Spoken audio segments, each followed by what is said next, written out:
मैत्रिणींनो, रंजना किचन मध्ये तुमचं अगदी मनापासून स्वागत आहे। एक चिंच आणलेली आहे गावावरून आणि ती हिरवी आहे, पिकलेली नाही आहे। त्याच्यापासून आपल्याला एक रेसिपी बनवायची आहे। खूप छान लागणार आहे, चविष्ट आणि तोंडाला पाणी सुटणारी अशी रेसिपी आहे। पहा, चिंचेसाठी आपल्याला ही चिंच घेतलेली आहे तोडून, त्या याच्यामधून फांदीच होती ती तोडून घेतलेली। एकदम आंबट असते ही चिंच, हिरवी आहे ना त्याच्यामुळे खूपच आंबट असते। आणि त्याच्यासाठी मी घेतलेला आहे लसूणाचा एक गठ्ठा घेतलेला आहे आणि ही बेडगी मिरची आहे, ती तिखट नसते जास्त, आणि ही लवंगी मिरची आहे, तिखट आहे, आणि जिरंही घेतलेले आहे त्याच्यासाठी, आणि चवीनुसार आपल्याला मीठ घालून घ्यायचं आहे। हा गॅस लावून घेतलेला आहे, त्याच्यावर एक अशी जाळी ठेवलेली आहे। आपल्याला आता ही चिंच ह्याच्यावरती गॅसवर थोडी भाजून घ्यायची आहे। पहा, ही भाजल्यानंतर आपल्याला याच्यापासून एक रेसिपी बनवायची आहे, ती मी आता भाजून घेते व्यवस्थित छान अशी। पहा, मस्त भाजणार आहे आणि ही रेसिपी एकदम छान अशी होणार आहे, कारण आपल्याला चव देणारी रेसिपी आहे। तोंडाला आंबट एकदम छान एक लागते रेसिपी ही।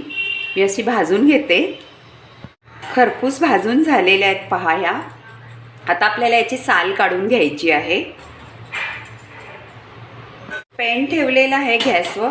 आपल्याला मी धणे सांगायला विसरली होती, धणेही घालायचे आहे आणि छान असे भाजून घ्यायचे आहे। धणे पण व्यवस्थित खरपूस भाजायचे आपल्याला, आणि हे जिरंसुद्धा भाजून घ्यायचे। दोन्ही व्यवस्थित भाजून घेऊ आपण छान। छान असं खरपूस भाजून झालेलं आहे, काढून घेते मी। बडीशेप टाकते थोडी मी, पहा ती सुद्धा अशी खरपूस मी भाजून घेते। बडीशेप आणि धणे आणि जिरं याचा स्वाद खूप छान येणार आहे याच्यामध्ये। असं खरपूस भाजून काढून घेते आता। लवंगी मिरच्या टाकलेल्या आहेत छान भाजायला। आपल्याला तेल वगैरे काही टाकायचं नाही आहे याच्यात भाजायला, फक्त असं खरपूस भाजून घ्यायचं आहे, म्हणजे वाटायला सोपं जाईल आणि त्या रेसिपीमध्ये त्याची चवही छान येईल। पहा, हे असं सगळं मी भाजून घेते आणि या बेडगी मिरच्या पण टाकते। छान असं खरपूस भाजून घ्यायचे। भाजून झालेले आहे, मी आता काढून घेते। थोडंसं तेल टाकलेले आहे मिरच्यांसाठी। धणे आणि जिरं बडीशेप याला मी असंच भाजून घेतलेलं आहे, पण मिरच्यांना असं जरा खरपूस भाजायचं आहे म्हणून थोडंसं तेल घालून घेतले।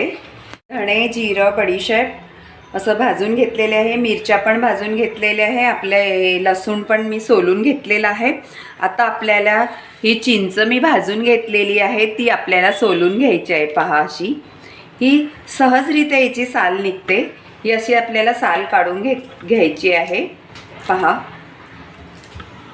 भाजल्यानंतर तिची साल काढायला काय वेळ नाही लागत, पटकन निघते, आणि भाजायच्या आधी ती साल निघत नाही, कारण हिरवी असते ना त्याच्यामुळे साल निघायला खूप कठीण जातं, पण भाजल्यानंतर लगेच साल निघते याची। पहा, असे मी सगळी काढून घेते चिंचेची साल। पहा, अशी दिसते साल काढल्यानंतर, ती भाजलेली आहे की ती खरपूस दिसते। पहा तुम्ही, साल काढून झालेली आहे। आता आपण याच्यामध्ये थोडंसं पाणी ओतून ठेवू, पहा असं, म्हणजे तिचे चिंचोके आहेत ते इझिली भिजल्यानंतर निघतील। पहा, असं पाणी थोडं भिजत ठेवू, नाहीतर मग ते चिंचोके असतात आतमध्ये बिया त्या निघत नाही भिजवल्याशिवाय। भिजलं तर छानपैकी त्या निघतील आणि सोप्याही जातील आपल्याला काढायला त्या बिया। आता हे वाटण करून घेऊ आपण। आधी आपण बडीशेप आणि हे सगळं घालून घेऊ वाटायला, आणि नंतर लसूण घालू आणि मिरच्या, म्हणजे ही बारीक पावडर होईल त्याची। असे मोठं मोठं राहणार नाही जास्त, आणि थोडं मोठं राहिलं तरीसुद्धा त्याच्यामध्ये छान लागतं। पहा, हे असं मी वाटून घेते। बारीक झालेले आहे, मिरच्यासुद्धा घातलेल्या आहे त्याच्यामध्ये, धणे आणि बडीशेप आणि जिरं आणि मिरच्या। आता मी लसूण घालून बारीक वाटून घेते। पहा, लसूण आधी घातलं असतं तर एकदम बारीक ते झालं नसतं, म्हणून मी आता लसूण घालते आणि चवीनुसार मीठही घालते। पहा, हा मैत्रिणींनो, मी चिंचेचा कोळ काढून घेतलेला आहे। ह्या बिया आहेत त्याच्या पहा तुम्ही, ह्या बिया काढून घेतलेल्या आहे चिंचेमधून भिजत घातलेली, आणि हा गूळ घेतलेला आहे तो पण आपल्याला घालून घ्यायचा आहे पहा. आता हे वाटण केलेलं होतं मी, त्याच्यामध्ये आपल्याला घालायचं आहे चिंचेचा कोळ. हा खूप आंबट आहे, ही कच्ची चिंच आहे म्हणून, त्याच्यामुळे आपल्याला ह्या 3 चिंचा पुरेसे आहे आणि हा गूळ आपल्याला घालून घ्यायचा आहे. खूप चविष्ट होणार आहे आपली ही चटणी बनवणार आहे मी. पहा आता मिक्सरला मी वाटून घेते ही, आणि मग पुढची कृती करूया आपण. आता चटणी मी बाउलमध्ये काढून घेतलेली पहा मिक्सरमधून सगळी अशी, आणि छान झालेली आहे आपली चटणी, व्यवस्थित बारीक झालेली आहे. आपल्याला जास्त बारीक करायची नाही आहे, थोडीशी अशी अरबट चरबट ठेवायची आहे. त्याचं असं टेक्स्चर खूप छान लागतं आपल्याला खायला. आणि ही चटणी तुम्ही पावासोबतही खाऊ शकता, चपातीसोबत खाऊ शकता, किंवा भाकरीसोबतही जेवताना तुम्ही तोंडी लावायला घेऊ शकता.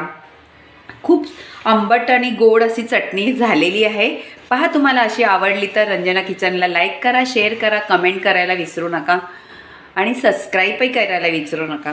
पहा मी आता ह्याच्यावरती फोडणी घालून घेते खमंग अशी, त्याच्याने आणखीनच आपली चटणी खूप सुंदर लागणार आहे आणि चविष्टसुद्धा लागणार आहे. फोडणी तयार झालेली आहे. तेल गरम करून घेतलेलं आहे. मी पहिली मोहरी टाकणार आहे पहा, छान तडतडली तर जिरंही घालून घेणार आहे, आणि हिंग घालणार आहे पहा, आणि खूप सारा कढीपत्ता घालणार आहे पहा. मस्त खमंग फोडणी झालेली आहे आपली, आणि ही तुम्ही फ्रीजमध्ये स्टोअर करूनही ठेवू शकता. पहा मस्त अशी फोडणी बसलेली आहे, चुरचुरा असा आवाज येतोय.